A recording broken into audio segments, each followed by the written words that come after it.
या योजनेमध्ये परवा उद्धव ठाकरे यांनी या योजनेला गलिच्छ पद्धतीने त्यांच्या बोलण्यातनं महिलांना भीक घालता का, भिकारी समजतात का वगैरे वगैरे अत्यंत वाईट पद्धतीने राजकीय हेतूने या योजनेला गालबोट लावण्याचं काम केलं। खरं तर काँग्रेसच्या राज्यामध्ये कर्नाटक आहे, हिमाचल आहे, या राज्यामध्ये खोटारडेपणा केला। उद्धव ठाकरे ज्या काँग्रेससोबत आहे त्या काँग्रेसने खोटारडेपणा केला, गृहलक्ष्मी सारख्या योजना जाहीर केल्या, निवडणूक झाली की योजना बंद। भारतीय जनता पार्टीचे किंवा अलायन्सच्या सरकारमध्ये ज्या ज्या ठिकाणी योजना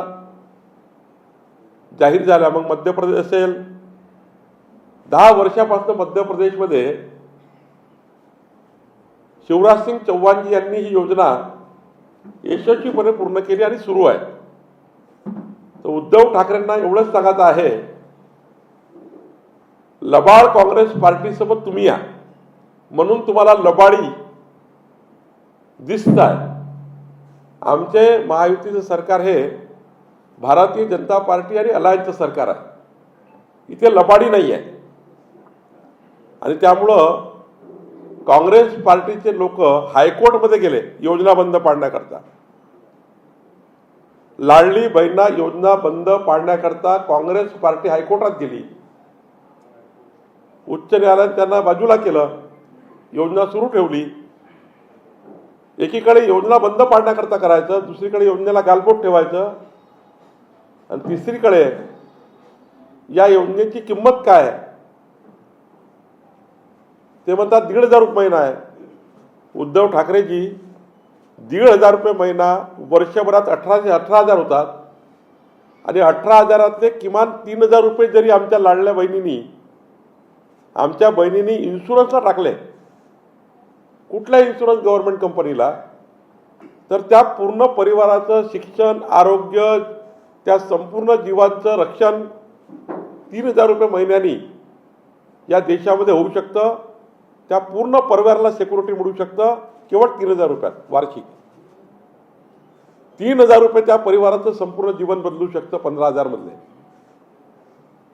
आणि त्यामुळं श्रीमंताच्या, करोडपत्याच्या घरी ज्यांनी जन्म घेतले आहेत त्या महाराष्ट्रातल्या लोकांना याची योजनेचं गांभीर्य कळणार नाही।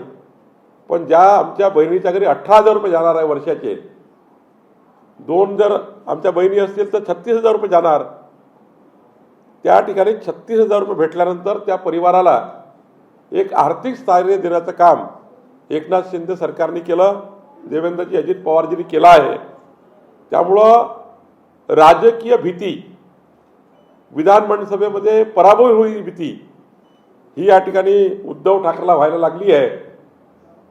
आणि त्यामुळं त्यांना हे माहिती आहे, पूर्ण वर्षाचं बजेट केलं त्यानंतर हे सरकार चालू ठेवणारा योजना, त्यामुळे ही योजना कायमस्वरूपी आहे। जोपर्यंत महायुतीचं सरकार या महाराष्ट्रात आहे तोपर्यंत ही योजना चालू राहणार आहे।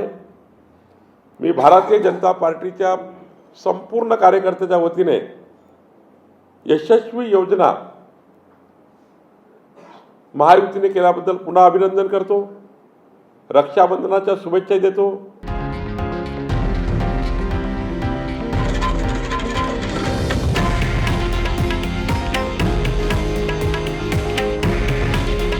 हे आहे देशातील नंबर 1 न्यूज नेटवर्क आणि आपण पाहत आहात TV9 मराठी।